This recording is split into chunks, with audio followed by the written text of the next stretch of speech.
Tasty food சேனலில் கார தோசை செய்ய போகிறோம். அதுக்கு தேவையான பொருட்கள் என்னென்னு பார்ப்போம். ஒரு கிளாஸ் இட்லி அரிசி, அதே கிளாஸில் பச்சை அரிசி வேணும். அதே டம்ளரில்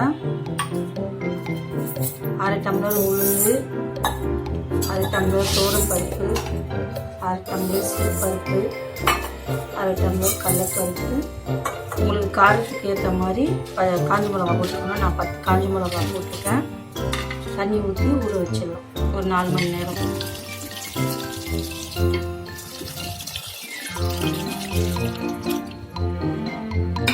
அரைக்கும் போது கொஞ்சம் சீரகம், கொஞ்சமாக பெருங்காயத்தூள் போட்டு அரைங்க. நம்ம அடிக்க அந்த பருப்பெல்லாம் ஊற வச்சு அது 4 மணி நேரம் ஊறின பிறகு நான் அரைச்சி இது மாதிரி எடுத்து வச்சுருக்கேன்.